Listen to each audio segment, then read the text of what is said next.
This That's okay. conference will now be recorded. All right, good afternoon. The time being 4:50 p.m. I'd like to call the meeting of May 20th, 2021 to order. Before we get started, if you are joining us virtually, please mute your microphone during the meeting unless you want to speak. Otherwise, background noise will interfere with the meeting. Because space is limited due to social distancing requirements, we are providing access to the meeting via telephone and the GoToMeeting platform. Members of the public wishing to attend this meeting via phone may call the following conference call number at 1-866-899-4679, access code 817-026-717.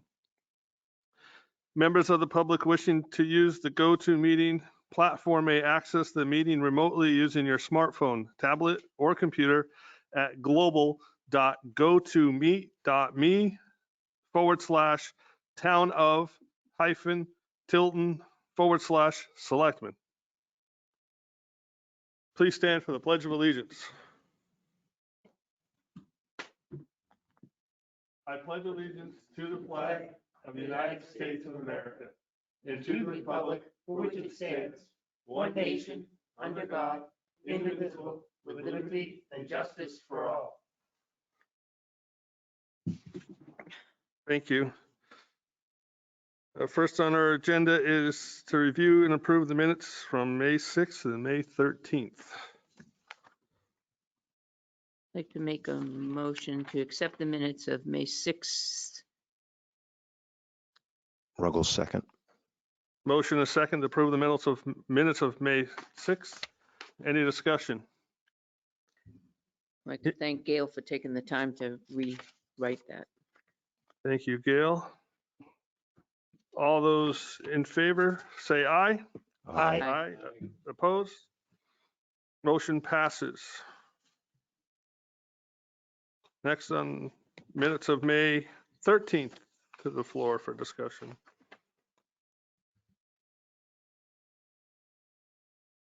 I'd like to make a motion to accept the minutes as written.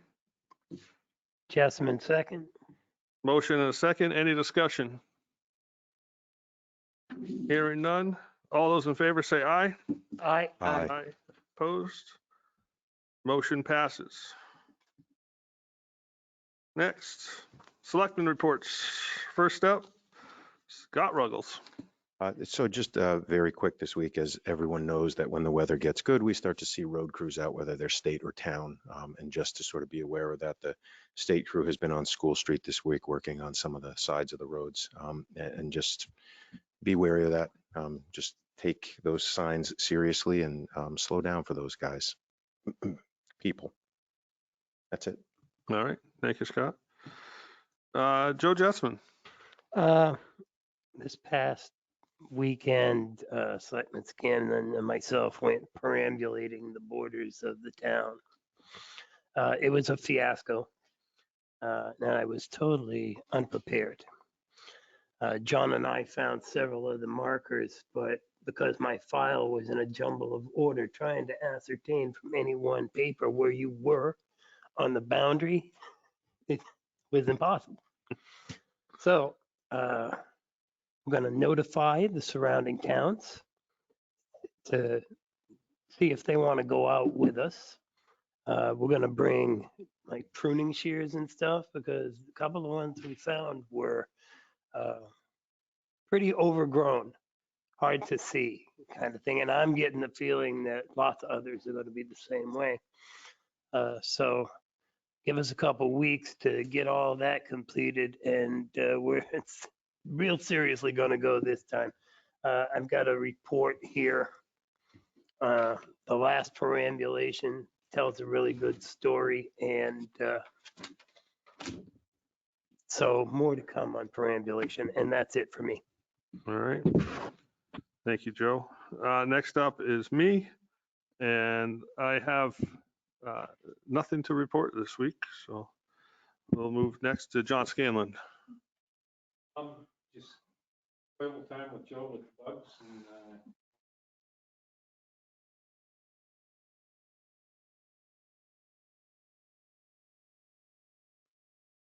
least we're in a drought.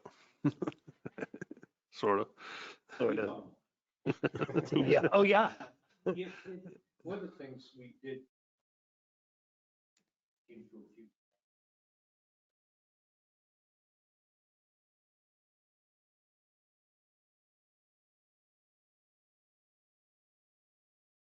Potentially. We couldn't find him right where I had found him before.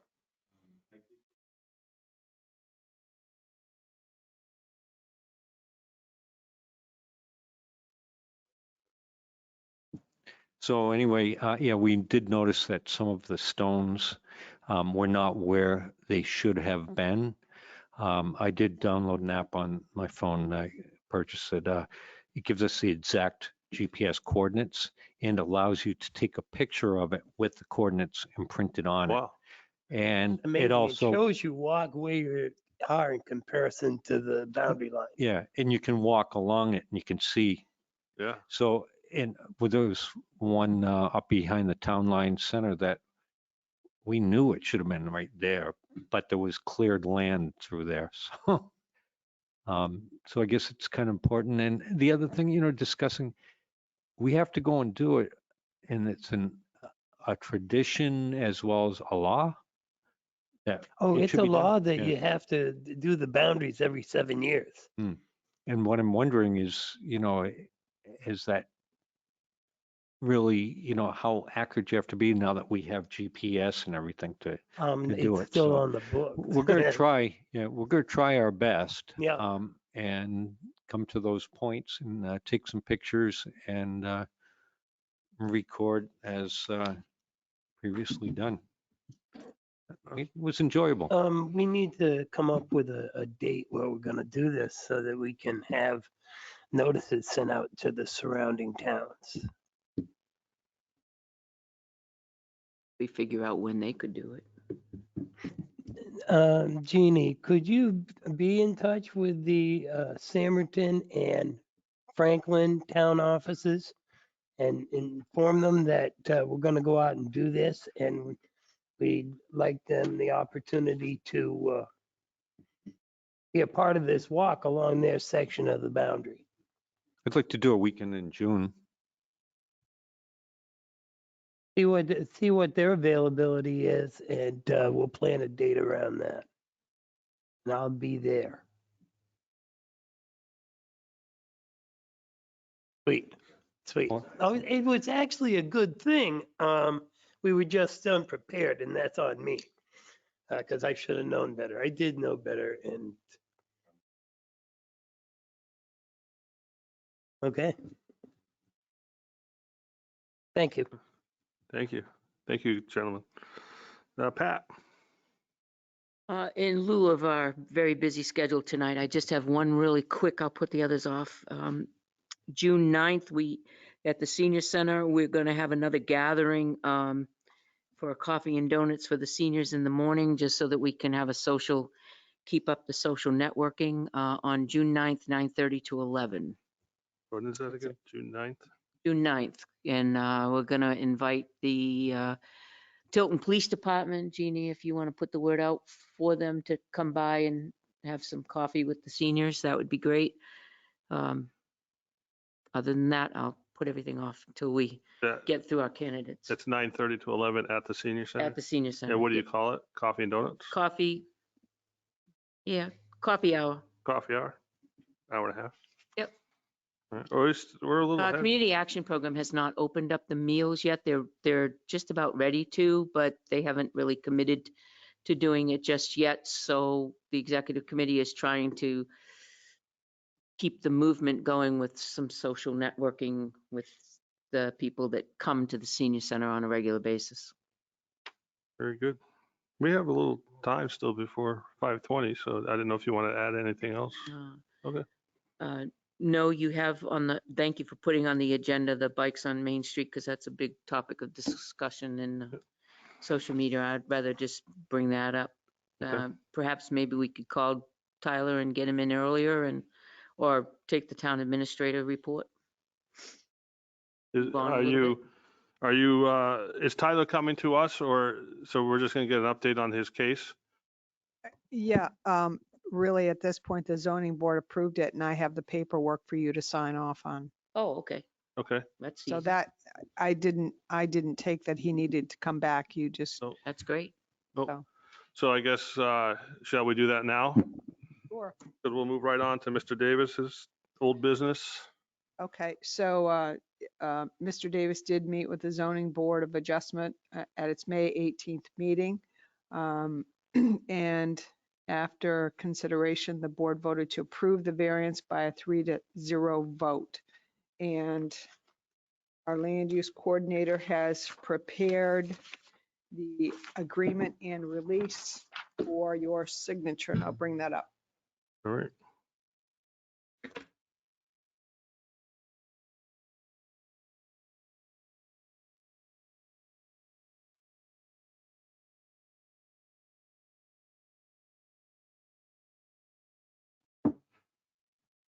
Mr. Chairman, Yes, sir. is this the same form that we used on previously for the release? Bernard, yes. Yep, we took out the one that wasn't pertinent to him. So it says the town shall allow the owner to construct a residence pursuant to the building permit issued by the town on the owner's property on the road. The town neither assumes responsibility for maintenance, including snow plowing, nor liability for any damages resulting from the use of the road. And the owner shall be responsible for maintaining access to the subject property and does hereby forever release and discharge the town, its officers, agents, and employees from the obligation of maintaining the road and from any claims to any nature, whether in tort or otherwise, which the owners might have incurred through the failure to provide a municipal service, including police, fire, ambulance, and any other services arising out of the condition of the roadway. And then that the owner shall assume responsibility for transporting any children to the nearest regular school bus stop, and that the owner shall assume responsibility for maintenance, repair of the road, and agrees that it is expense of himself and the owners of the property similarly located on the road to clear and maintain the road to the width of not less than 24 feet and to repair and maintain the travel portion of the road in a good and passable condition in accordance with all requirements of the roadway design standards. That owner shall record this agreement with the Belknap County Registry of Deeds. Same one as the John Bernard. All right. So I'll make a motion that we sign the agreement and release for Tyler Davis on 247 Caleb Hill Road to construct his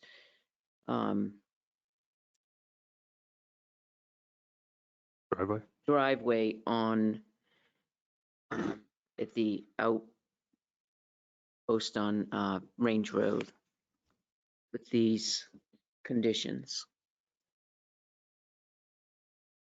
The motion. Is there a second? Second, Scanlon. John seconded.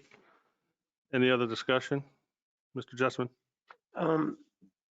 By a vote of 3-0, the zoning board gave approval. How come it was 3-0 and not 5-0? They Isn't didn't there? have it, they didn't have the other two people present, and they offered him the right to either forego till they had a full board or continue on. There was a quorum, but not a full board. John? Mr. Chairman, Tyler did a great job presenting himself and all the information, and he was spot on. And there was some discussion over it, and they went over the plans in detail and everything, and he did a really great job.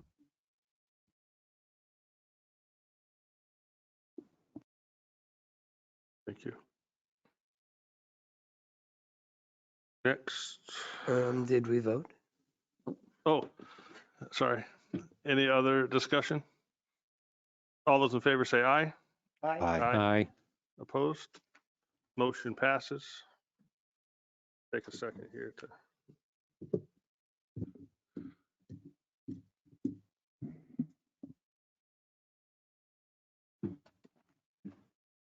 Pass the signature.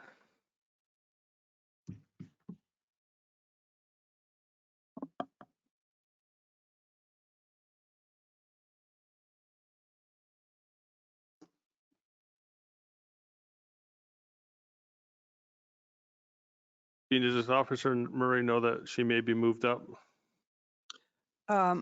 She actually wasn't planning to Okay, come. The board said that they would take it Discuss. under advisement and make a decision this Okay. week. all right, we'll get to it because we have one other thing before that. You all set? All right, next on our agenda is bikes on Main Street. So I had hoped that Lieutenant Gilman would be here, but he is with the candidate, so he will not be here.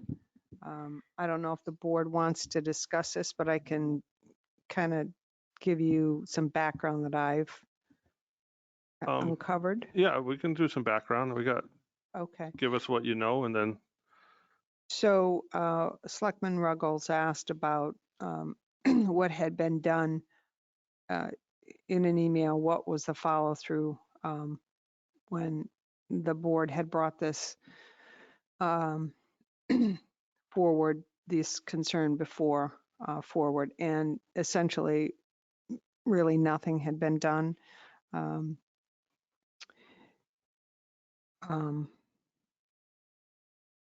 I talked to Lieutenant Gilman about it, and he thought that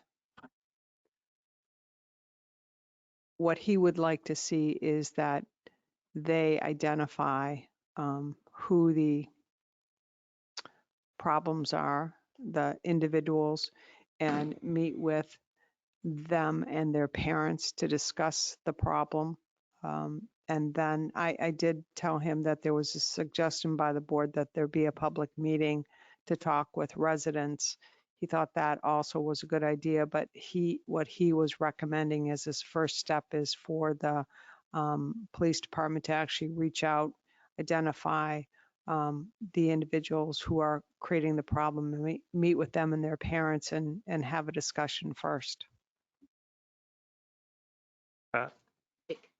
It sounds to me, and I don't know the whole story, so bear with me here. It sounds to me that there are a lot of different instances that have happened over the past few months, and that without, how can they identify, bring forward the children without putting out there to talk with the police or to come here to talk with the police or somehow get in touch with the police would like to know who these individual people are that are causing the issue. And they're not, it seems to me that it's kind of an issue being brought forward, and once it's brought forward, they say, yes, that's happened to me. Oh, and that happened to me coming out of the salon. I almost got run over.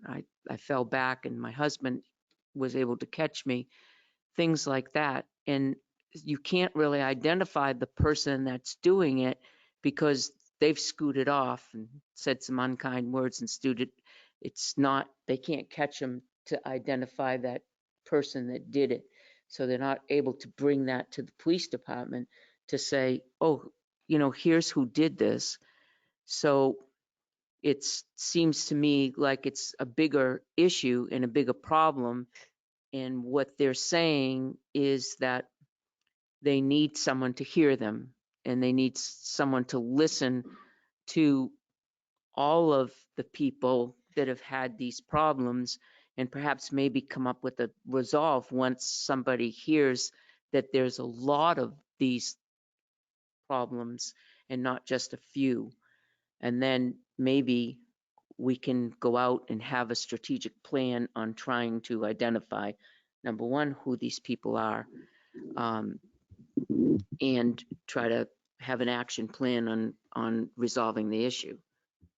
I think that's what was my goal when I said, let's talk about it as a board, because it's become a bigger problem when it gets to a level of social media, and the administrators are now taking it off of social media because of the way it's being presented, and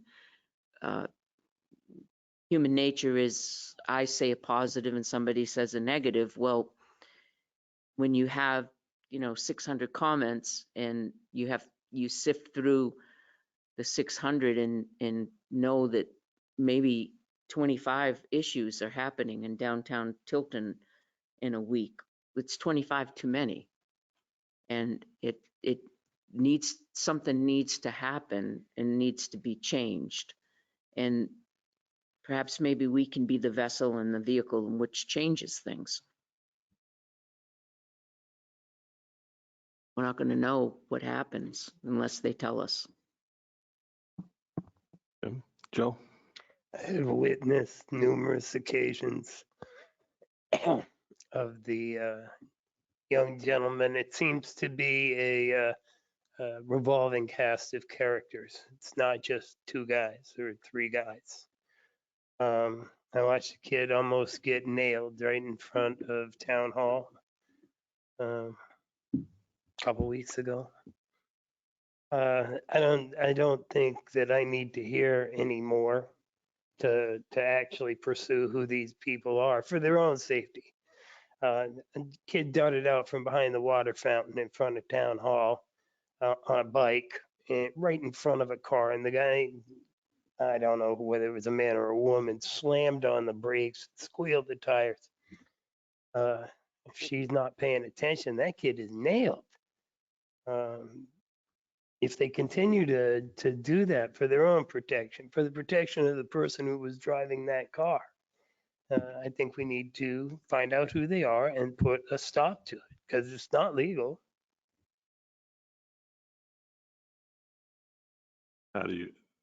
My question is, how do you find out who they are? They don't have license plates on their bikes. Most of them probably are not of age to have a driver's license. So how do you go? I spoke with Officer Paulus about this very thing at the concerts last summer when they wanted to bring their bikes and ride around during the concert.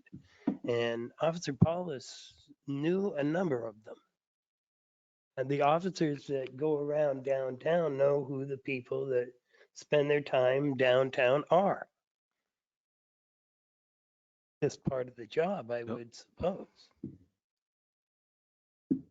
I guess we had to figure out, Scott. So we know this has been going on a while. To me, as I see it, it's a multi-layer issue for the town of Tilton, as Joe articulates.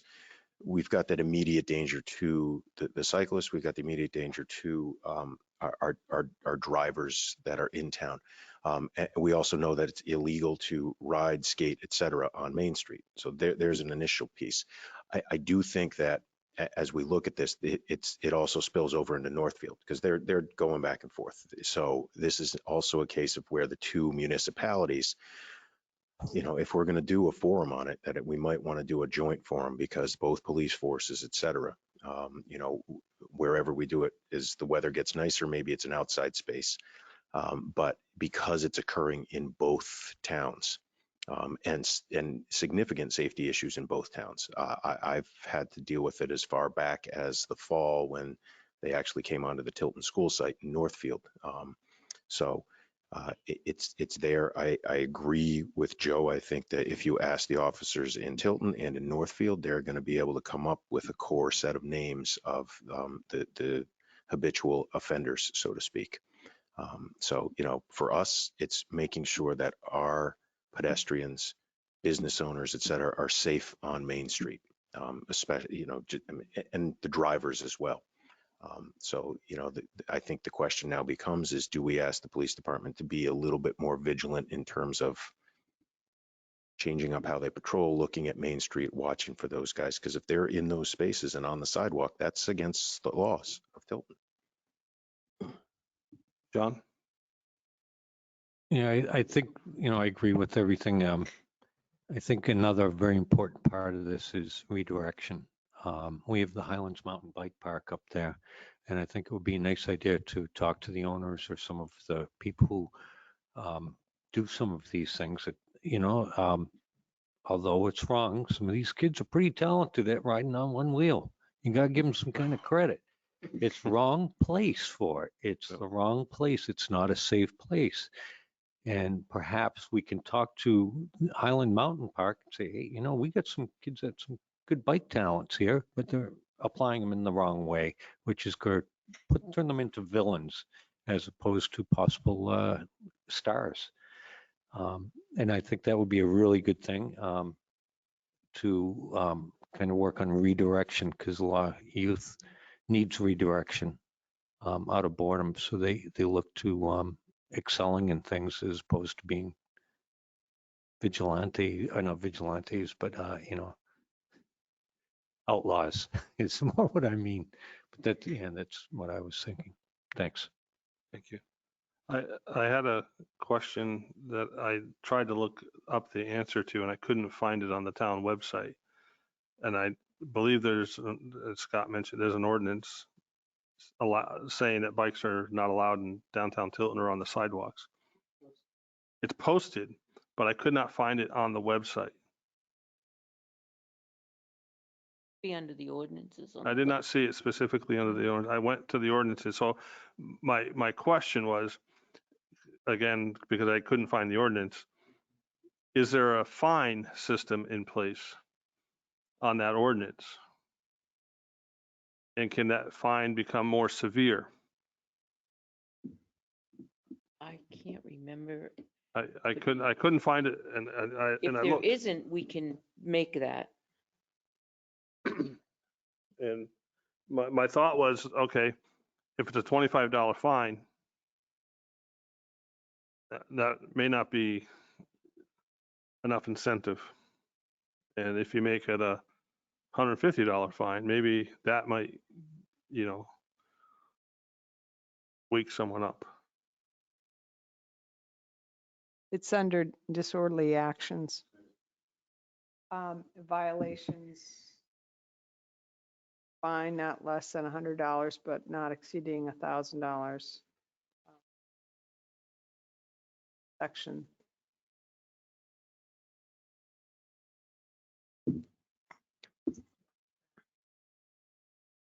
What was it under? Disorderly? Disorderly.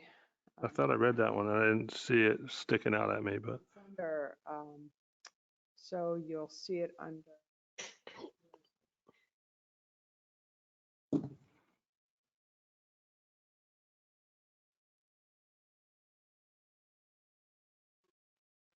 Trucks be traffic on any public street or sidewalk.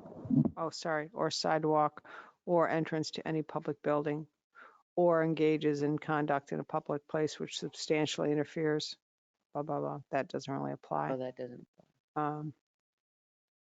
So it's there. Such person causes a breach of peace, public inconvenience, annoyance, or alarm, or creates a risk thereof by making loud or unreasonable noises. Loud or unreasonable noises, private place. That doesn't disrupting orderly conduct of business. So it is in an ordinance, and there is a fine to it. So And $100 fine doesn't deter anybody if you never charge Where's the- anybody the $100. yeah, what page is that on? It's under ordinances, the first page, third one down, under, Making loud or unreasonable noises? no, under number 2, obstructs vehicular or pedestrian traffic or any public street or sidewalk or entrance. so it's $100 up to $1,000. So it's under 2 and then C. Yeah, I got that. Obstructs vehicular.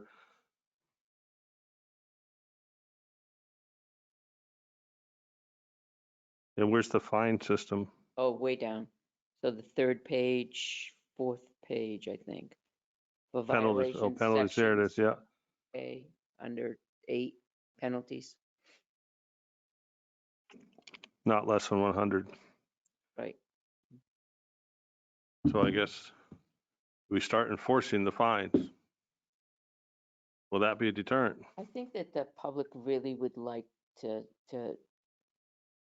hear and be listened to and know their options. And I think once they know what their options are, like pick up the phone and call the Tilton PD, I think if they hear that from the Tilton PD, I think that we can all communicate together and be on the same page.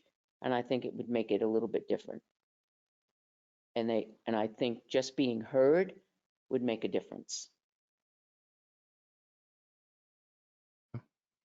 So do we have a public hearing on it? Is that, I mean, with some, Just maybe somebody from the police Lieutenant department. Gilman or whoever patrols downtown? I thought, do we have a bike patrol still? We do. I just don't think they've started yet. Okay. I thought I heard about where they had stored the bike, but we keep one downtown. I'm not going to say, so, but I just wonder if there's a financial Usually it deterrent. goes in June. Yeah, okay. All right, well, I guess we need to look at having a public hearing and see where we can fit that in.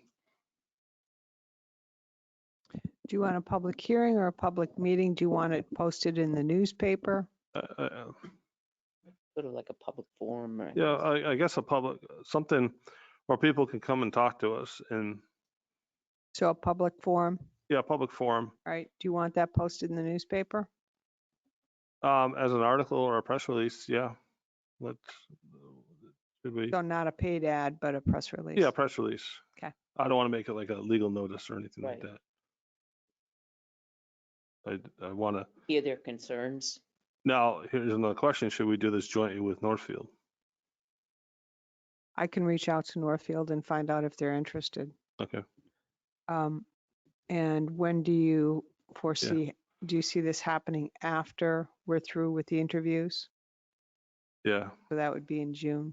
yep, sometime late Okay. June, Okay. like a month from now. John?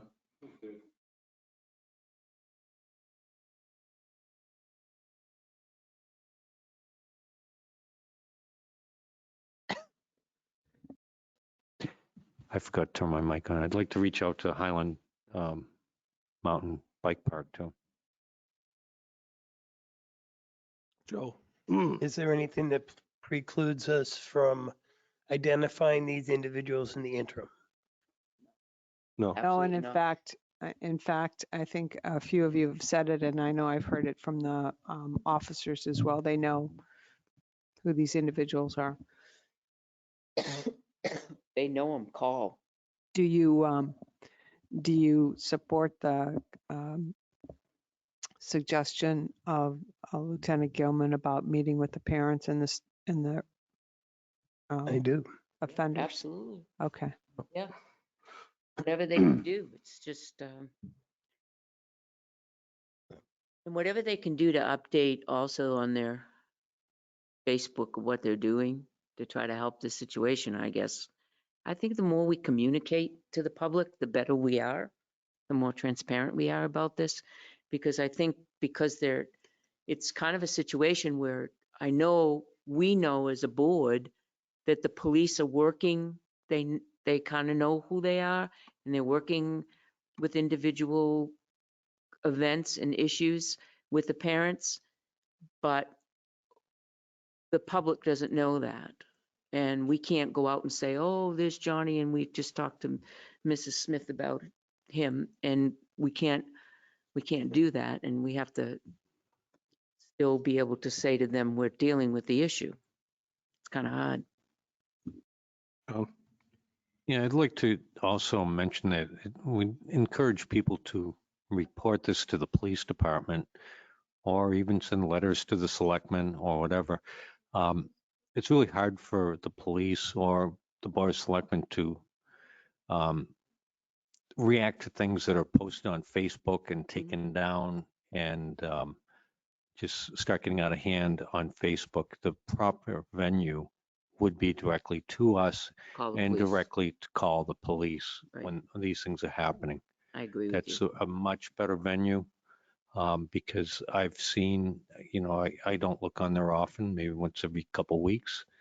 And I did see some pretty nasty comments, and I think it only encourages that, but report to the police. Absolutely, John. I don't utilize social media anymore for those sites because somebody knows enough about a subject to know that there's a thing, but not enough about the subject to be informed. And they have an opinion and somebody else has an opinion and then they're fighting and no. And I was tagged over and over and over again in these things. It's like, no, I'm not participating. Scott. Jeannie, I think it would probably be good and supportive for Lieutenant Gilman to maybe reach out to a compatriot at the Northfield Police Department so that could be sort of a dual meeting because again, they cross over into both municipalities. Compactor on a pavement. Feels like the whole building is Yeah, it's shaking. kind of nice. Yeah, it feels good. Never thought of it that way, but a little zen in our lives. Anything else on this subject? No, let's just move on. All right. And next is, Can I just go over that really quickly sure can. with you? So what I have written down is that in late June, we're going to have a public forum. We're going to invite Northfield to participate if they would like. We are going to ask Lieutenant Gilman to meet with his compatriot at Northfield to see if they can have a joint meeting with the parents and the bikers to see if they can resolve it. And I think that's it. Okay. Thank you, Jeannie. Thank you, Jeannie. Next subject, movies in the park at the Sanborn Road Field.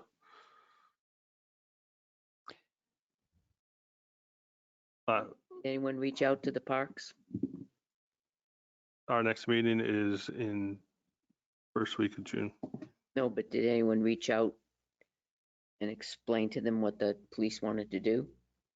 I have sent an email, but I did not hear back. But that doesn't give me a surprise. They're reluctant to plan anything on the field because it's not under their control. It's under our control.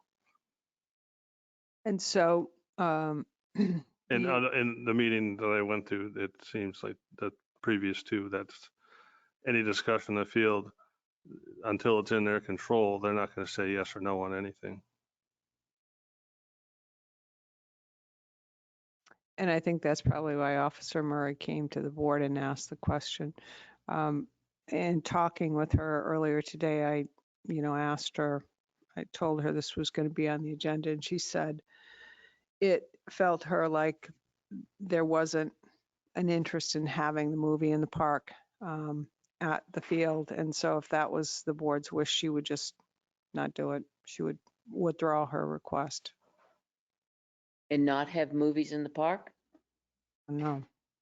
Or would have movies in the park at Riverfront? I think I mentioned earlier, or she might have mentioned last week, that there were some challenges at Riverfront, And they which is can- why she was coming to the board for the field. I thought the challenges that she had over there was because of the trailer and tearing up the lawn and things like that, which is no longer the issue because she has a lighter screen and more portable and now. Am I wrong in that? My impression is that there were other issues. Again, I think that's why she came to the board thinking that the field would be an option. But as I said, she said if that's not something that you're interested in, she would withdraw her request. I will reach out to Bob Hardy again between now and next Thursday. I think having it here, I don't see the issue with having it here. Just other than, this is me personally, other than the parking lot's not done yet. So the parking for the cars. The And I par- know they said that they can use Tanger, but I don't know. Well, the parking, And the porta potty issue. so two things. This parking lot, which is not one they would be using, but the gravel parking lot that Kevin, our DPW director, is going to be creating is going to be done by June 5th. Okay. He's actually going to start on it in a week or so. And a few weeks ago, the Parks Commission had made a request to this board, and this board approved it to put a porta potty on the site. So there will be a porta potty there. I thought last week it was still an issue. It might just be my memory, What's that? the porta potty, but that just might be my But that memory was playing something that tricks had on been me. approved by this board, because if you remember, they had said that they were concerned that they wanted to reserve it because they were concerned that we weren't going to be able to get one. So they wanted the board to say, yes, they could put one there, and you did.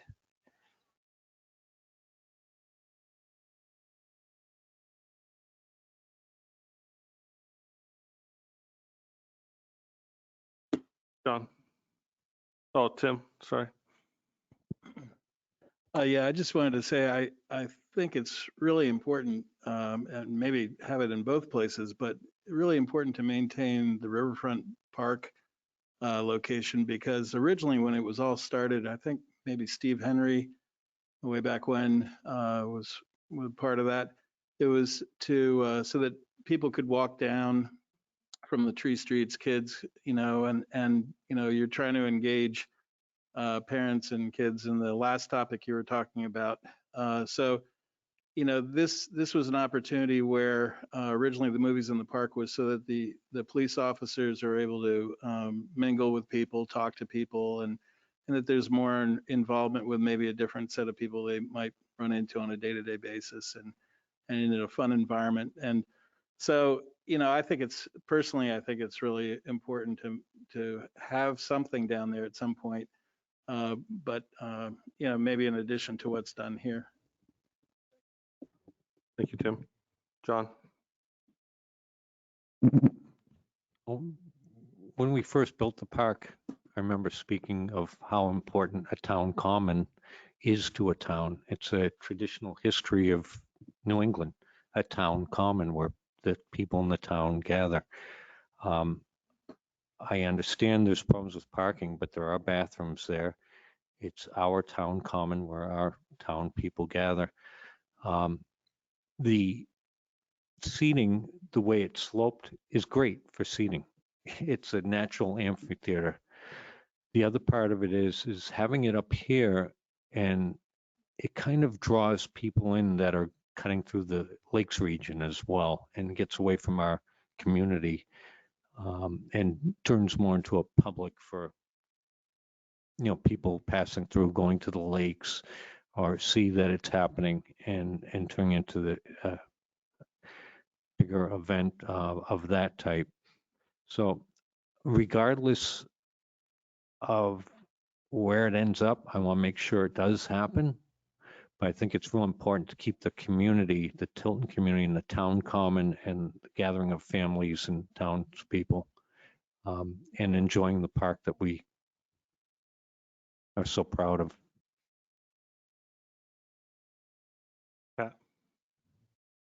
I think it's really important to get parks involved. I mean, we have, throughout this whole experience, we've not asked them, we've not involved them, we've not engaged them in any of this.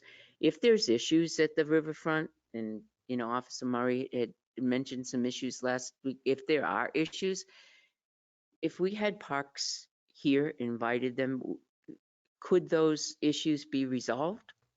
I think that they could be. But instead, we're, sitting here trying to make a decision based on some things that we don't know yet.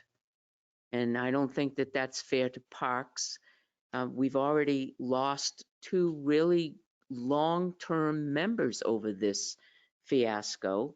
The long-term, when I'm saying 20 years, members of Parks Commission that left. And it's hard for Tilton to get volunteers, good volunteers. And these people have dedicated their 20 years of service. And because of this non-communication between the board and them, we need to resolve these kinds of communication issues. And I think let's bring them in. Let's talk about it. Let's talk about, get the issues from Officer Murray. Let's talk about it with Parks and see if we can't resolve it. I think it's a better place for them to have the movies in park. I am 150% behind movies in the park. It brings the communities together. They walk from Northfield over, they walk down from the village over. We can open up ask the church to open up at the Booton Center, the parking space there for them. There's plenty of different options that we could help out with, my opinion. Anyone else? So when's a good time to invite the Parks Department? So Pat, or Jeannie, sorry. I'm sorry, I believe it's in my report. But Selectman Ruggles had mentioned meeting with the parks, I think at the last meeting or the one prior, I don't remember.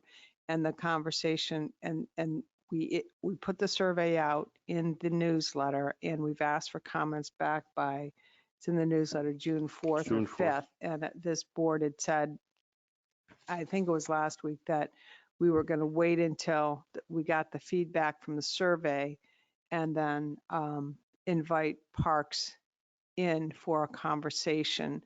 And again, I don't have my report right in front of me, but I think I had suggested, or I was going to suggest, that we do that on June 10th because, or maybe it was June, June 10th is what you said. When is the first meeting? When is the first movie in the park that they want to do? I don't know. I would need to find out. That was the end of June, but I think school gets out and then they do it on that. Yeah, so it was June 10th because I think the survey results were back or due back on June 4th. I think we should have gotten in, at least let them know that we were sending a survey out, that we were doing, keeping them updated, keeping them abreast of what was going on. Instead, we just kept them in the dark, and then we just, here, open your tax bill and here's a survey of what we're doing with the parks. And it's kind of an unfair way of them knowing what the Board of Selectmen have decided to do with the parks, with the 132 ball field. So I think that we really need to sit down and talk with them and have a conversation with them. I think it's way overdue. well, June 10th it is.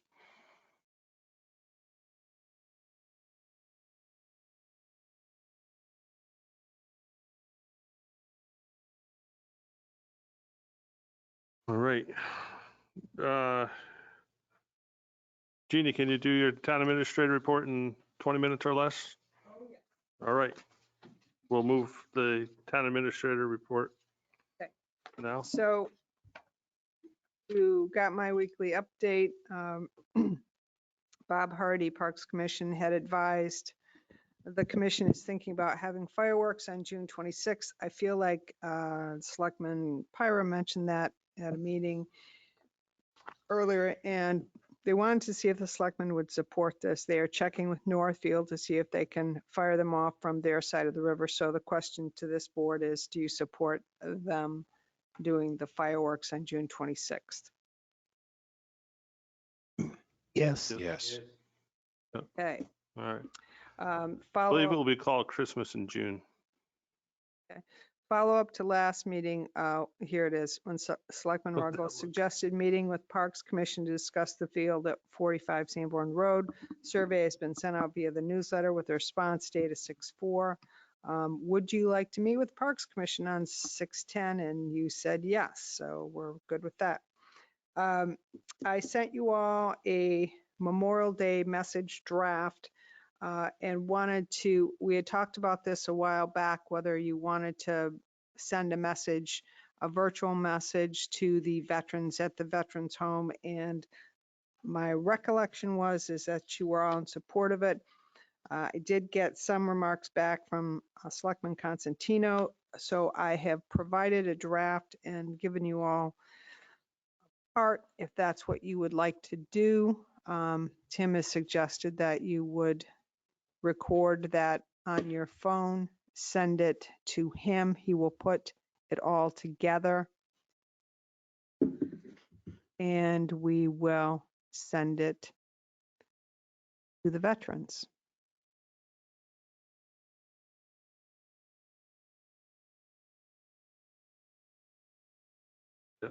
I would like this. What? Yep, I do. Okay. Yeah. I'm in. I'm in. Let me know. I'm sorry, what? Let me know, he says. Oh. Let me know when. When? Okay, I think all right, I will. What? I'll reach out. John, are you interested? Okay. So you all have that draft. Okay. I think we should start thinking about a ribbon cutting ceremony for the police department. I have spoken with the construction company. I've talked with Kevin to see where we're at with the finishing up of the police department. And I believe a good date might be Saturday, June 5th with a Sunday, June 6th as a rain date. Wanted to find out from the board if you like that date. It's before bike week. For planning purposes, I'd like to know sooner than later because I want to send out a press release and want to make sure people are invited. Yeah, I think that's a good weekend because it's the weekend before graduation too. John? Would the bricks be in place? On the patio? Yeah. They will not be. So I had talked to the company who was supposed to do it is backed up. It's going to be a while. So what I did was I talked with Kevin Duvall and asked him if he would be able to level out the patio and if we could just lay mulch. You probably saw today that the flagpole's up and the flags are flying, and that looks great. If we're going to wait for the patio to be done, I think you're going to be maybe looking at August. So unfortunately, that's not going to be done, but we can make it look presentable for the ribbon cutting. I mean, if that's the only thing, that's not going to be done. Is there a way that we can display the bricks somewhere? Or the company has the bricks? No, we have them. Well, people come, they're gonna wanna see their brick. Yep. That's all. I Yep. was just wondering if we could. Could we put like a piece of Tim has black fabric volunteered down? to do that. He's over Thanks, here Tim. saying we could do that. We could do I'll that. accept that. I'll help you, Tim. Can you put like, if we put like a piece of black weed control type fabric down and then just lay the bricks out on that? And Oh, then- there's a pattern to it. So I think what I wouldn't want to do is have people look at it and think that's what it's the going to look pattern, like. Right, right. I mean, to Pat's suggestion, I suppose Tim would be willing to lay out the bricks on the sidewalk for us, right? Yeah. Was that Kevin And- LaChapelle said he'd help too, I heard. We could probably put a frame around it. Just like a little wooden frame around it to make it look nice or something. Or even just on a tarp or landscape, Tables. just put them out. Put them up on tables. so put it on people don't have to tables, bend yeah. over. Well, I hope They're they don't pretty think they heavy. can take them home either. There's a lot of them. Yeah, we don't want them to take them home, just put them in like a, right. Tim can go find them And- on my And lunch. Tim said he'd be willing to guard it as well. He'd be willing to guard it as well. Tim said that. You're so, you're so easy to give him responsibilities Police. tonight. That's, He's, something's up. he's over here begging. Ah. All right, so are we good with that Yeah. to go forward with Yeah, that? Do you need And a we'll- vote or do you just consensus? No, Let's I- just do no, it. Yes. That's great. Let's do it. Yeah. What time would it be held on that day? I would suggest probably, maybe 10 o'clock in the morning. Till when? So probably 1 or 2, because you're going to want to give tours of the building. Yeah. 'Cause 10 a.m. sounds good. Right. That can Next. be Tim's job. Next, Or is it the building? tours. Joe just wants to give all the Tours. lawyers. The next item, Oh, police yeah, I can department do would that. like to begin ride-alongs again, and they believe they can do so in a safe manner, masking, requiring vaccination, proof of vaccination, and answering the questionnaire that we have about exposure. I did speak with Primex, and they advise it's a local decision. So they are asking if the board would approve them to move forward with the ride-alongs. I agree. Yes. I agree, but there's something about requiring proof of vaccination. I'm fully vaccinated myself, but there's some people who aren't, and we're excluding them based on that. That's That right. seems to be a topic that I see come up again and again, It's a safety issue. the requirement of proof. So, but I'm in favor of allowing them to go out on the ride-alongs. So is that a consensus, yes? Yes. Yes. Okay. Yes. Yep.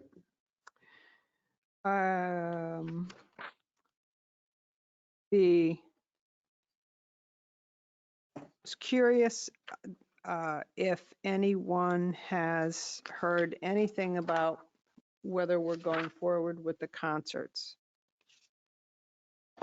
I was in Gail's office when Gail actually got through to Titus.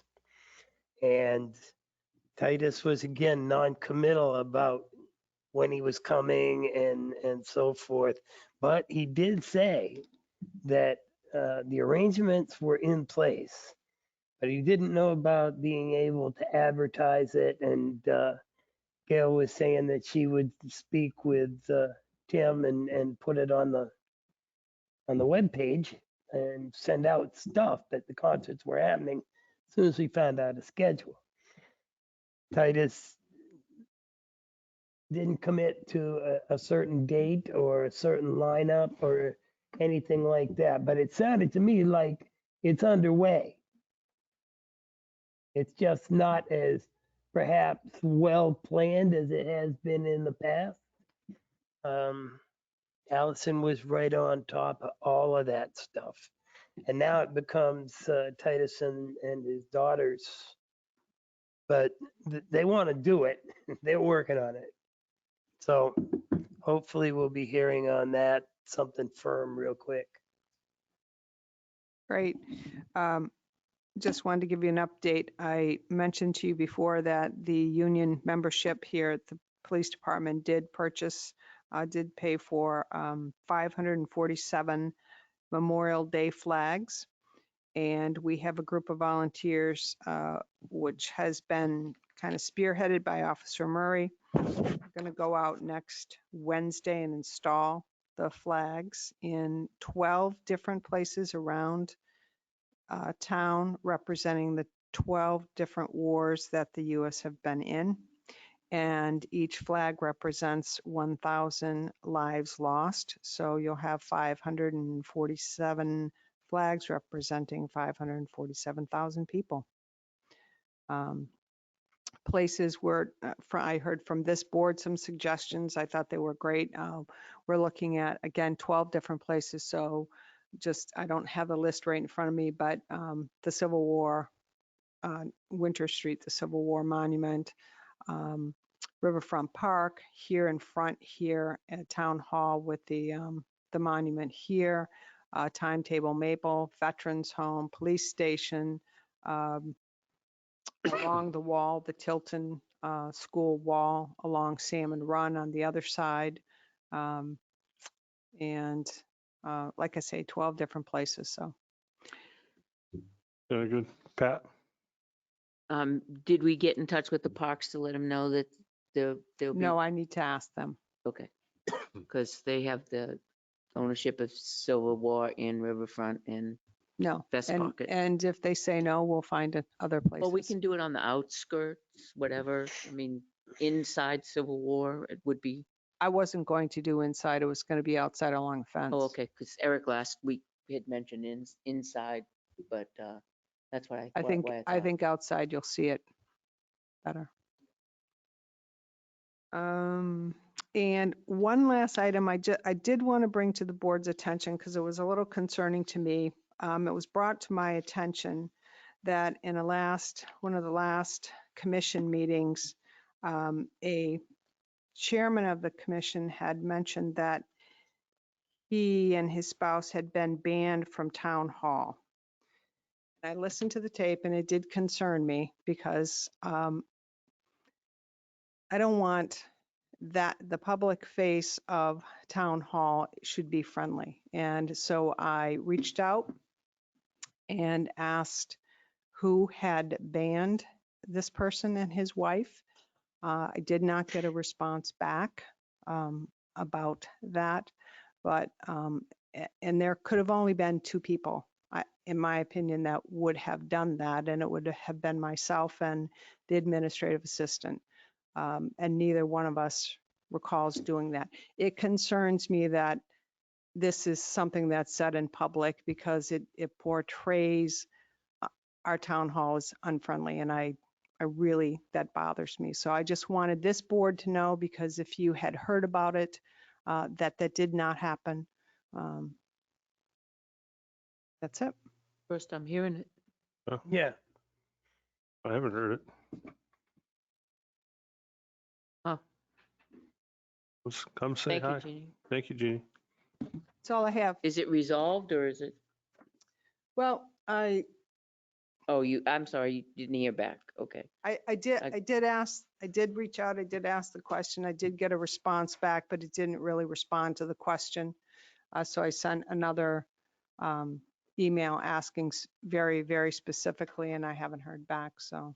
Okay. All right.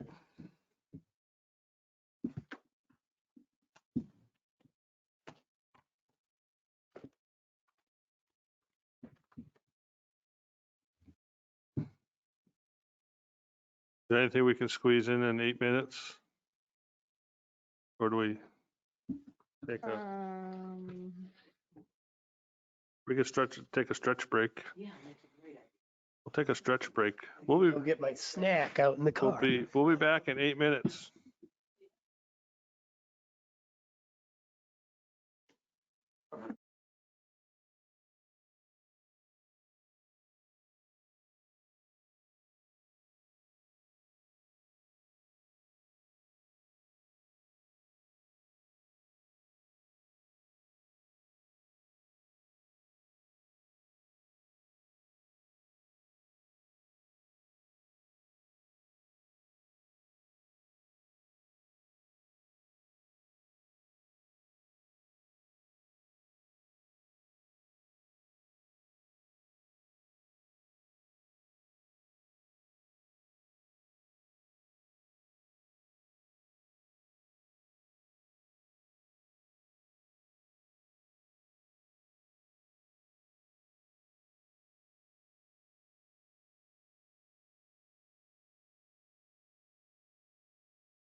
Hi, Pat.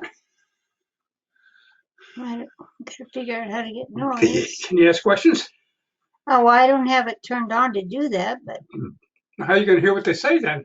I can hear them. They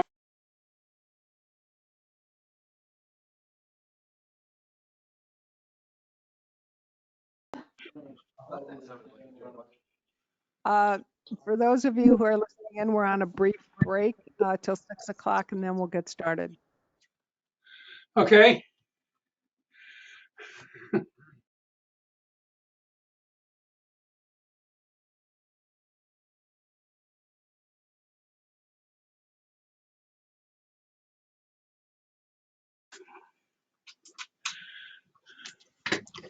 Now, if you talk, they'll hear you.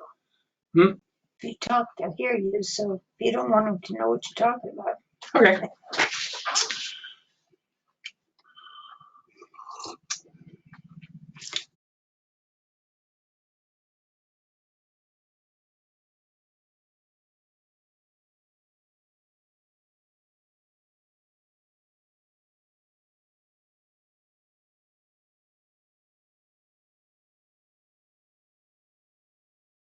Now I'm not touching it. Okay.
I'll see they're chatting and I can't hear them.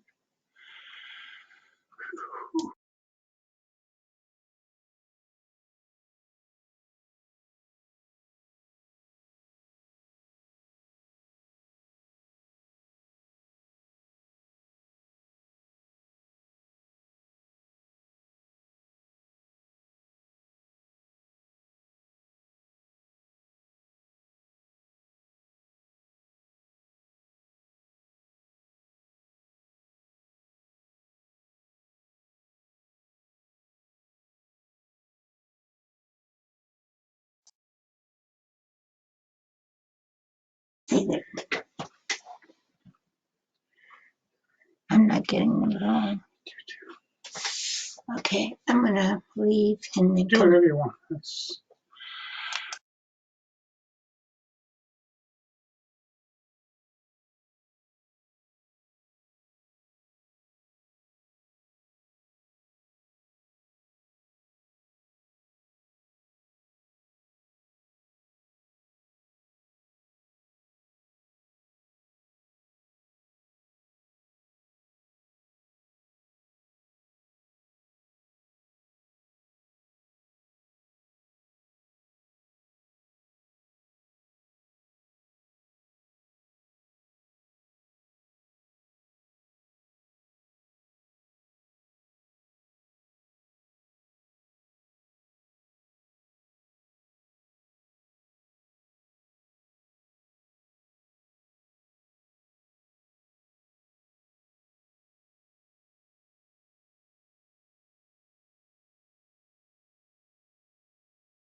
Oh, all right. That's fine. I'll just slide.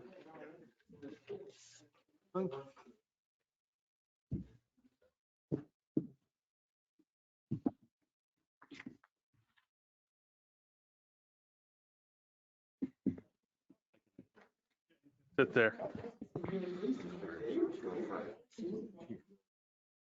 All right. All cozy. Individually. Yeah, I'm good. Cozy. Oh, I don't know about that. Yeah, Got it. yep. I'll say a few words and then you're gonna go. I better tell them, because I misunderstood it. Yeah.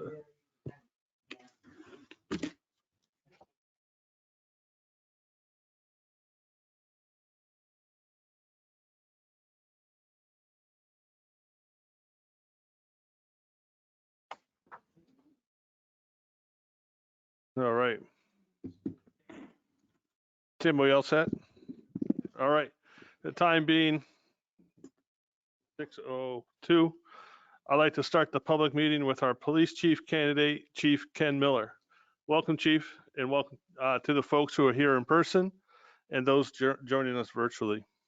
We're excited that everyone could be here to hear directly from the candidate, and we wanted to give folks an opportunity to ask questions. The next hour is for the public. The chief will give brief remarks, letting us know who he is and why he wants to be our next chief.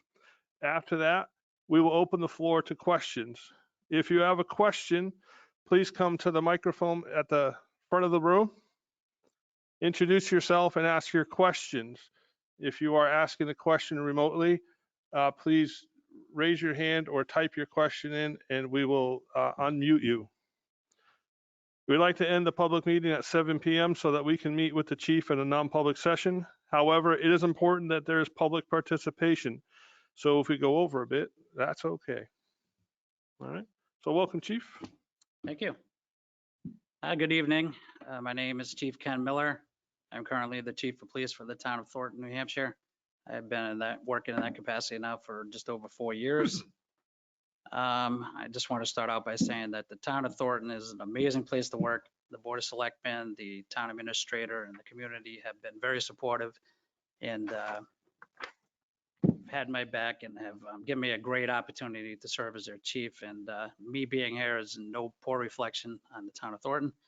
It's actually the opposite of that. The experiences I've gained there have been priceless. And I actually might as well back up a little bit because I've been in Thornton now for 4 years, like I said, but I started my career in the town of Brookfield, Connecticut, back in 1999. I did 2 years there as a patrol officer. I was recruited to go to Farmington, Connecticut Police Department back in November of 2001. So I left there in May 1st of 2017 after being recruited by MRI to go to Thornton, and been in Thornton ever since. Farmington is a probably 50 plus sworn officer department, 25,000 population. It's a very heavy retail area. We got a big mall, the West Runners Mall, for those of you who may know it. There's a strip down there. It's all restaurants. And so it's very similar to what we got going on here at Tilton. So what really attracted me to Tilton was the fact that it's very similar to Farmington in that way. And based from my experiences from being in Farmington and now being the chief in Thornton, I feel like puts me in a unique position to be able to come and basically lead this department into 21st century policing. That's where everybody's heading. That's where I'd like to head. That's what we've been doing in Thornton. And so for me, this was just an opportunity that allows me to progress in my career, personal development. And frankly, since I've been up here, this was the only town that I said I would ever apply to. I haven't applied to any others. Tilton just always attracted me because of its heavy retail environment. It kind of brings me back to my roots. So that's kind of what really attracted me to this town. We come here all the time. My wife and I, my family, we're always down here. We have to do our shopping. You know, I dropped my wife off the other day at the outlet when I had the interview. So we're down here a lot. We like this town a lot. It's also, you know, the gateway to the Lakes region, which we go down to quite a bit. I have a boat, so I like to go down to Lake Winnipesaukee and do things like that. So I'm in the area a lot. We do like, you know, like I said, it just kind of brings me back to my roots. That's why I'm here.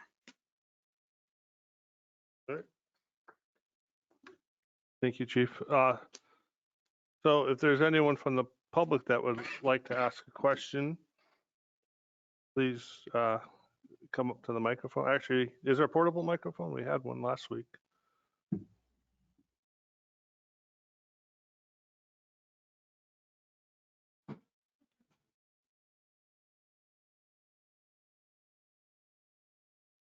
We'll have Vanna bring the microphone to you. So, Thank you, Vanna. all right. Just make sure you state your name for the record, please. Absolutely. Hello? Okay. Jason Stock. I live on Perkins Road. I'm a Tilton resident and I'm chairman of the school board. So I want to thank Pat for giving me the heads up and inviting me and the members of the school board and budget committee to participate in this. I guess my question is really looking at it from a school board's perspective and the role of the SRO and kind of how do you vision or see that role and the responsibilities and kind of that linkage between law enforcement, the police department, and the school and school district? Okay. So that's a really good question because that is a big topic these days. When I was in Farmington, I ran the youth division and that included two SROs and 2 youth officers. We had a lot of schools in town. I think we had six schools in total, plus a private school and some other schools. So it's a big area with a lot of schools. And so basically the role, in our opinion, was for the SRO is to be the liaison between the school and the police department, is to have somebody there, not only to have a presence in the school, but also to be a mentor to the students. We started a big mentoring program when I was in Farmington, utilizing officers as mentors for the kids, for many of the students in the schools. And the SRO actually played a big part in that. The way I envision it is that the SRO is there to assist the school. More times than that, the school handles things internally and administratively where the law enforcement doesn't need to be involved or should get involved. It's almost actually on the other end of that. We really don't get involved all that often from my experiences. But if something happens in the school, it's good to have an officer there. You know, I was in Connecticut when Sandy Hook happened. And I can tell you that I know a lot of the people that worked there in that town at the time, and having those people are never going to be the same again. So having officers present at the school, I believe, is a great community policing aspect too. Me personally, we don't have one in Thornton. The town's too small. But every morning I am at the school, at the Thornton Central School, every morning myself. And I'm there, I wave to the kids, I'm opening the doors for them, doing traffic, whatever it is I got to do. I'm not there to look to take enforcement action. I'm there just to be a presence there and to ease people's fears and let people know that their kids are safe and that we're taking it serious. But I mean, that's my belief, is that let the school handle most of those, administrative type things. And when you need the police, we'll be there. Yeah. Follow, sure. Go ahead. Thank you. Just a follow-up. So this is a 3 community school district. And so we're in Tilton, the high school and the middle school are in Tilton. We have a building over in Northfield as well as Samberton. Mm-hmm. How would you see, or what are your thoughts on interacting or kind of with your peers in those other communities in trying to engage them and work? You're a Tilton Police Department, but the school district has connections elsewhere. And I'm just kind of curious what your thoughts are on that. No, absolutely. And I'm actually a big proponent of that. I think the more, engaged we get with outside agencies, especially the schools. Thornton's the same way. Plymouth is our, we're in a regional area, so Plymouth has like 8 or 9 schools. And so we work with Plymouth often, Campton right next door to us. I am a big proponent of having relationships with those people and building relationships and bridges because they're all part of this. It ends up being part of the same community. And I believe it's very important to be able to build bridges, and they're part of the community. And that's a big part of what I believe in anyway, is community and police partnership. So if we can build bridges with anybody we can, I'm open to doing it. So. Thank you. Is there anyone else here? Alden, I'm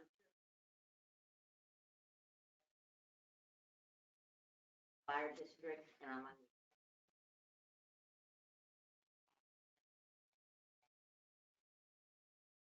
Thank you for being willing to sit in the house. You're the first candidate to do it, and I know it's always the hardest district to be in. And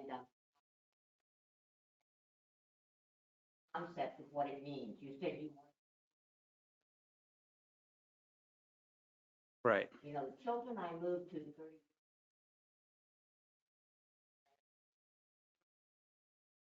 Right. So could you address that issue? What is policing? Yeah, so 21st century policing is, it's a whole series of things, but it starts with community engagement, building community partnerships, like I just talked about, community and police partnership. It starts by having strong policies and procedures within the police department. It's by building a professional police culture, and it's by training and understanding implicit bias and all these new things that are coming out as far as like the Law Enforcement Accountability Act. It encompasses a whole slew of different things that we as police leaders need to embrace and pull up and utilize to help us move forward. They're all great qualities. I also am a big promoter of procedural justice. I think procedural justice, the pillars that are involved in that, work both internally and externally. And that's part of 21st century policing. And a big part of it is because it's fairness. It's about being fair. It's about giving transparency and giving voice to people, hearing what they have to say, and impartiality and decision making. There's a whole slew of things that go within it. But it's, to me, everything starts with community engagement and building relationships and partnerships with the community. And it just kind of all encompasses into one thing. But it is the wave of the future. The old days of policing are not, what they used to be. So just like the town of Tilton has changed, policing is also changing. So. Thank you. I'm sure. Cool.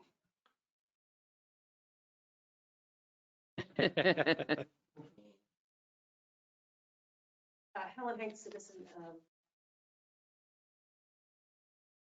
That part. Thank you for considering our town, first of all, and those that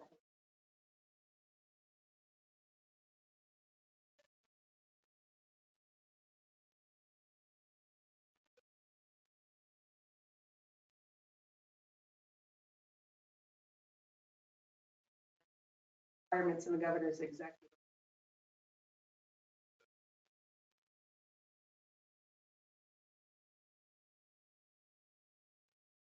So I believe mental health is a big thing.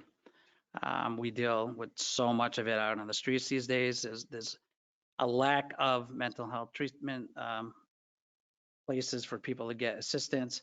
So I think mental health training is big, and it's something that most police departments really need to focus a little bit more on.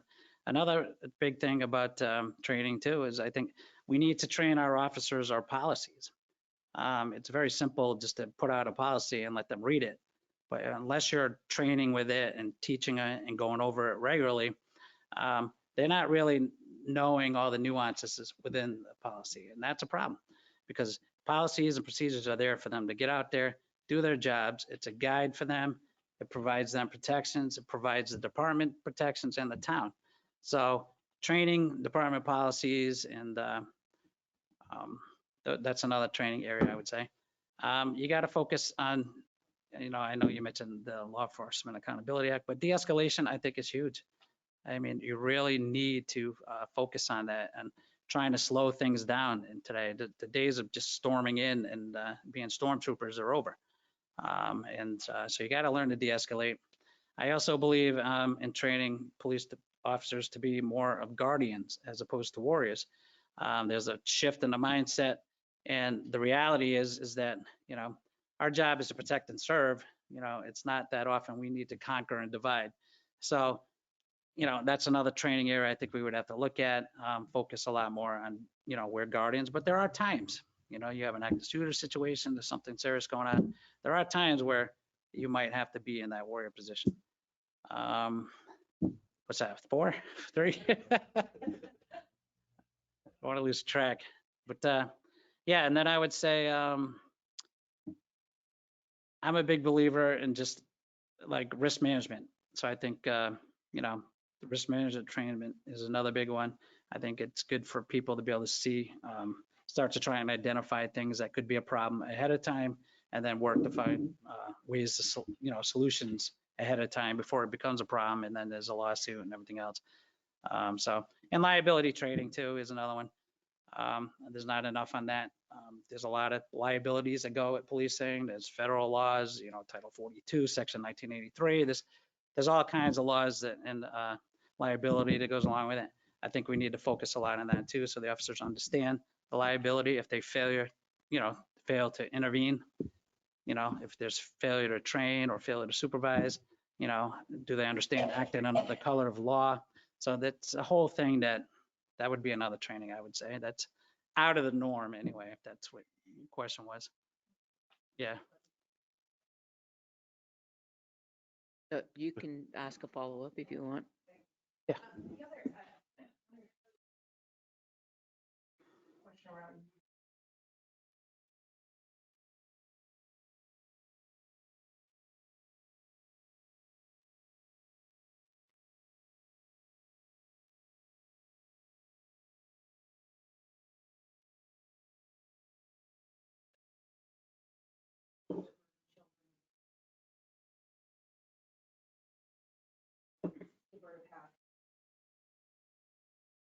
Yeah, so I'm actually a big proponent of that as well.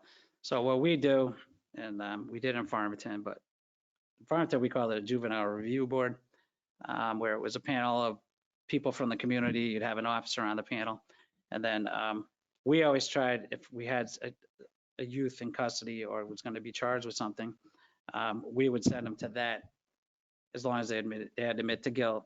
It had to be the first time, but it got them out of the system.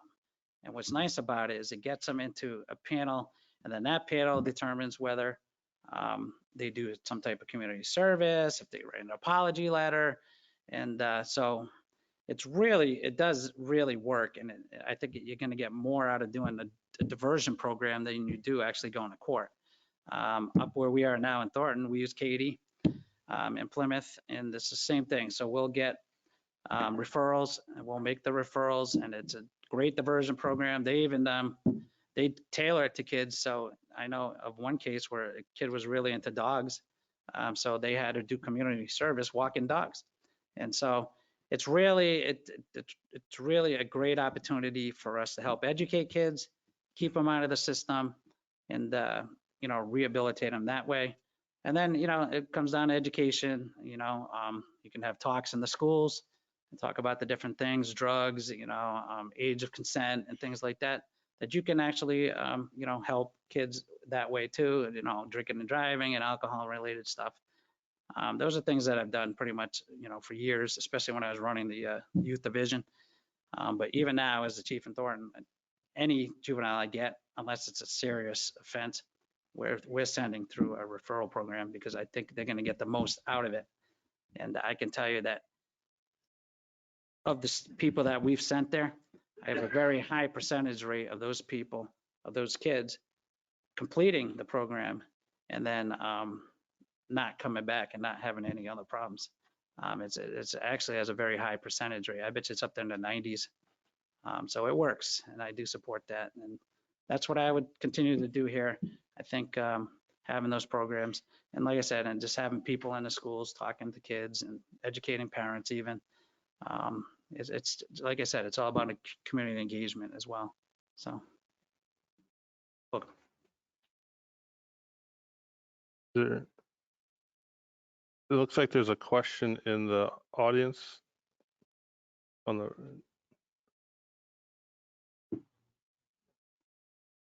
Do you want me to read it? I can read it. Yeah, this is from the Tilton Family Resource Center. It says, "Welcome, Chief. The Family Resource Center has worked closely with the department in some community projects and support. We recently rolled out an ACERT program, Adverse Childhood Response Team, and have also worked to support citizens accessing resources for recovery support services. How do you feel about community collaborations with other organizations?" Michelle Lennon, Executive Director, Greater Tilton Area Family Resource Center. And they are on. He's online. Look at that. Hi, sorry. I couldn't figure out. I'm used to Zoom. This is different for me. Yeah. Well, hello, and thanks for the question. Yeah, I don't know what your program is, but I do believe that police and other organizations should be collaborating. I think it's huge that we do that, because the way I see it, and recently over the years, society has put all of its problems on the police department. Everybody expects the police to be able to solve every single problem that comes up, doesn't matter what it is. So having partnerships and collaboration with other groups allows us some resources to deal with these problems and find ways to address some of these issues. We can't do it ourselves. We're not built for that. So having organizations like yours that are great resources that we can reach out to for help, I think is definitely, I'm open to it for sure, because I think we need all the help that we can get, frankly. And the more resources that we have available to us as a tool, then I think it just makes smart sense to absolutely have organizational collaboration for sure. We are collaborating with Tilton, Samberton, and Northfield. It's just with the changes that came up right while we were rolling it out, all of these changes happened. So we're really interested to see that go forward. So thank you. Okay. Yeah. Thank you. Is there anyone else from the public online that would like to speak?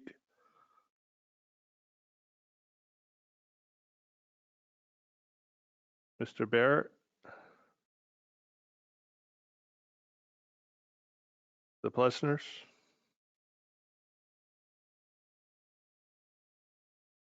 No. Kevin. Did you hear us? Oh, yeah, there's Sandy. Yeah. Go ahead. Oh, yes, I have a question. Where do you intend to reside in this community or nearby? What do you say? Reside. Where do you plan to reside, in this community or nearby? Well, no, I live in the town of Thornton. I'd probably stay there. It's only 30 minutes. Exit 29 takes me literally exactly 30 minutes to get to Tilton. Okay, thank you.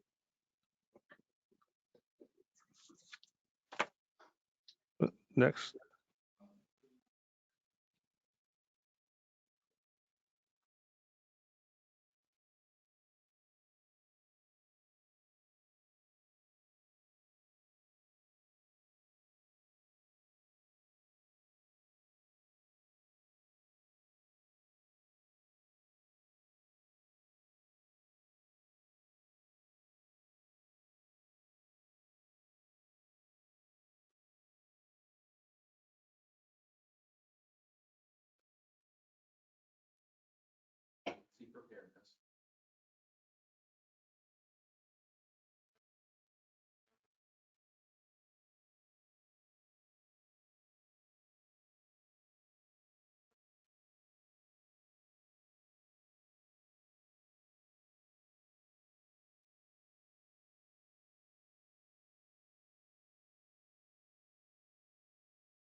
Okay.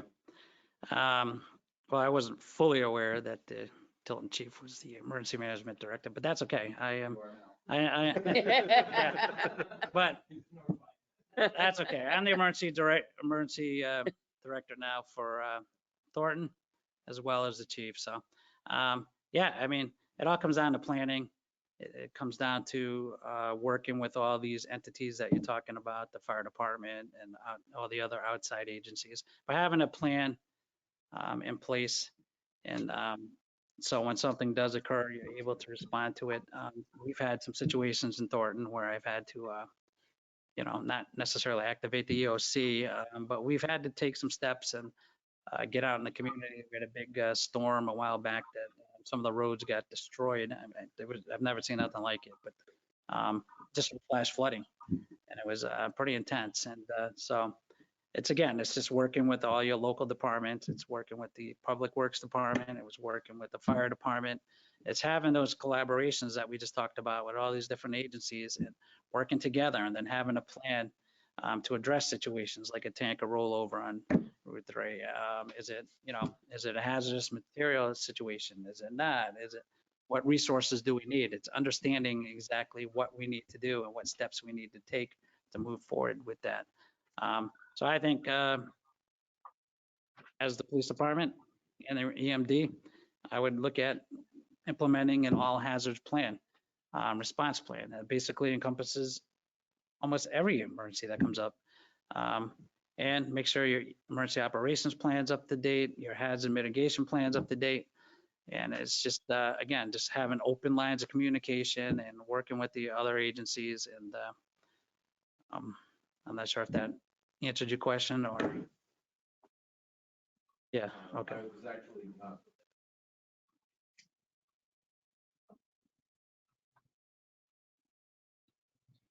Yeah, okay, thank you. Yeah. Is there anyone else from the public that would like to ask a question of Chief Miller?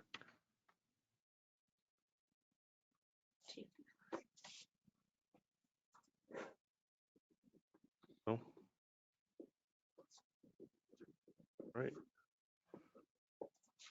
Oh, we got one. Yeah. All right. Ken Norton, and we have a little.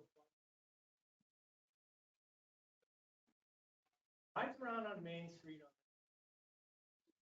There's something wrong with their satellite microphone, because we're not having any trouble hearing them, but I can't hear the people in the audience. They're broken up really bad.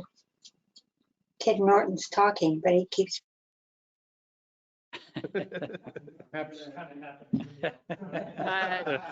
Let's use this. Why don't you use this Yeah, go microphone? ahead. No, they got that, John. Okay. So this bike posse, bunch of kids ride down the middle of the street. They do this thing called the suicide swerve. They swerve in front of cars. Residents are upset. Somebody's going to get hurt. And it's just a little small town problem. I'm a bike rider. I love to see kids riding bikes, not necessarily in the middle of Main Street. But as chief, how would you deal with that situation? Oh. Oh, is there? Oh, okay. Yeah. So this would be a new problem for me because we've never had situations like this, even in Connecticut. I could tell we'd have to look at the problem as a whole. We'd have to see if laws are being broken, find out exactly what they're doing, and then find a way to address the problem. And it could be simply by educating the parents, could be educating the children. It could be taken, depending on what they're doing, it could be enforcement action of some type, maybe a violation, a fine. Are they not, I'd need to know more information about what is going on. But, I think that's how you address it. Typically, what I would do is like in any complaint that we get, even if it's a speed complaint or if it's, you know, you go out there, you monitor it and make sure, it is a problem. Is it just one kid coming by once every 3 hours? You know, that could be difficult to monitor. But if it is occurring regularly, and there are large groups of kids doing it, then we should be able to at least pick up on that and then come up with a plan once we identify what exactly is going on. So we do it like with, we used to do it in Connecticut for a click it or a ticket. You'd sit there and you'd be in an unmarked car and you would just count every person that went by without a seatbelt, right?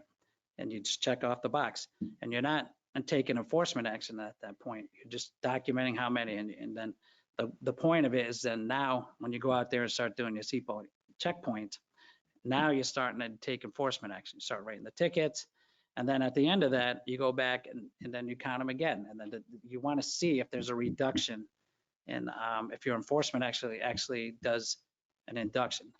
So a reduction. So what you could do is, you know, I don't know if you ever heard of the SARA model. You scan it, you gotta assess the situation, you gotta figure out a response, and then you gotta figure out how to basically measure what the, if your response is working. I know it's a generic answer, but it's hard to tell without having all the facts. But typically, that's what you would do in any situation. You got to make sure, it is a problem. It's just not one person thinking that, you know, the sky's falling when it's really not. And then you got to look to see if the law is being broken, and then you got to address it. And typically what you try to do is always educate. I believe you want to educate people first, educate the parents, educate the kids, and then take it from there. But we'd have to identify the problem and then, like I said, and then find ways to address it. But if they're not breaking the law, and you know, if the law says they can ride their bikes through there, and you know, you might have a problem with that. So it all depends. I don't know. I'd have to see it. But that's how I would typically do it.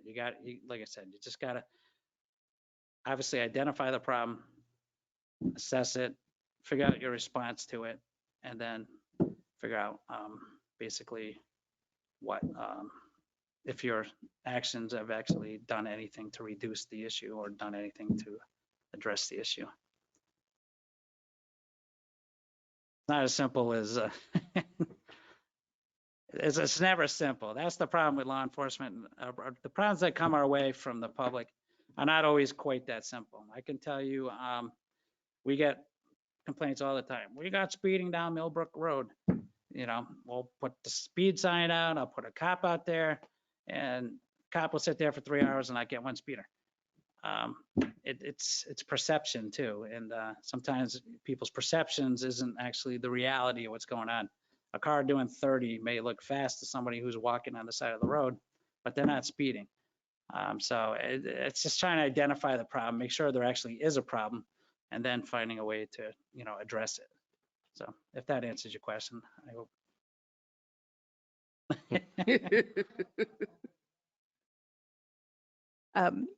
It's thinking specifically about substance use disorder. Clearly, the nation, we have experienced a high rate of opioid addiction, and law enforcement has been on the front line of responding to both opioid crises with Narcan, but also now the rise in methamphetamines and other stimulants. I'm just interested in your perspective, both in responding to individuals with substance use disorder in either of those instances, but also then how are you going to help maintain officer safety? Because that's also relevant when dealing with unknown substances in cars and homes and things of that nature. Right, and that comes down to training. That's how you keep officers safe, give them the training, so they have the tools to know how to respond. Training on what the actual drugs are and what they do, so they have an understanding of what actually is going on with this person. And a lot of it just comes down to training. And opioids and methamphetamine is making a huge comeback right now. It is a major problem, and it does affect people's minds to the point where, and a lot of them already have mental health issues. And then once you start putting in the substance abuse and the methamphetamine or the fentanyl or this other stuff that they're taking, it's a problem. So the way we do it, we actually in Thornton, we do carry Narcan. Actually half my police department right now is emergency medical responders, so we're EMRs. So if we do respond, we have at least, we can do a little more than, the typical, CPR or something. And I think you just have to have, again, with the training, awareness, education, knowing your resources. So if there's people that need help, maybe you can get them into a resource. Working with the courts, I can tell you up in Grafton County, they have drug court, they have mental health court, a lot of alternative type sentences that we could, push people through. And we do a lot of referrals that way. And so you keep people safe by educating them, by training the officers, like I said, and having an understanding of what's going on. And that's, really as much as we can only do as much as we can, but yeah. Is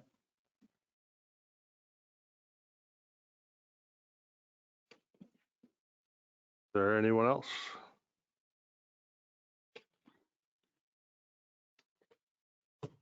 Anyone else online? No? I don't think they can hear you, Eric. Is there anyone else online that would have a question for Chief Miller? Do you have any question? Nothing from here.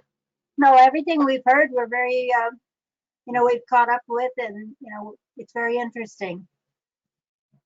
All right, thank you. Thank you, Sandy. You're welcome. All right. So I guess we'll end the public session. And we'll take a few minute break and then we'll come back and we'll enter a non-public session. Thank you all for coming. Thank you, everyone. You only gonna do the one? No, next Thursday. Oh, we have one each Thursday? Yeah. Oh.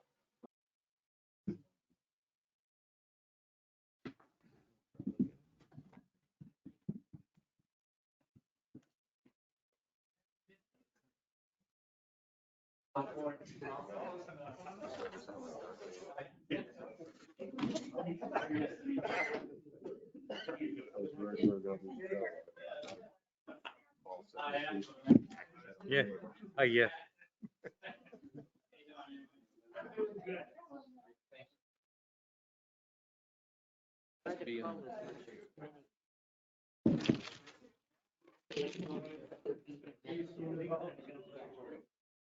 Billy Lawrence and Yeah, it's Oh, good.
All right, the time being 6:47 PM. I'd like to make a motion to move into non-public per RSA 91-A:3, Roman numeral 2B, the hiring of any person as a public employee. RSA 91-A:3, Roman numeral 2A, the dismissal, promotion, or compensation of any public employee or the disciplining of such employee, or the investigation of any charges against him or her unless the employee affected, 1, has a right to a public meeting, and 2, requests that the meeting be open, in which case the request shall be granted. RSA 91-A:3, Roman numeral 2E, consideration and negotiation of pending claims or litigation which has been threatened in writing or filed by or against this board or any subdivision thereof, or by or against any member thereof because of his or her membership therein, until the claim or litigation has fully been adjudicated or otherwise settled. We expect to be back into public session at approximately 8:30 PM. Do I have a second? Constantino, second. All right, roll call vote. Constantino, yes. Jessamine, yes. Ira, yes. Ruggles, yes.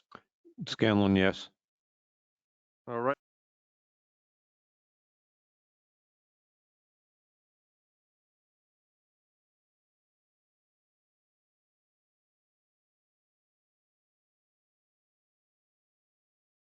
This conference will now be recorded.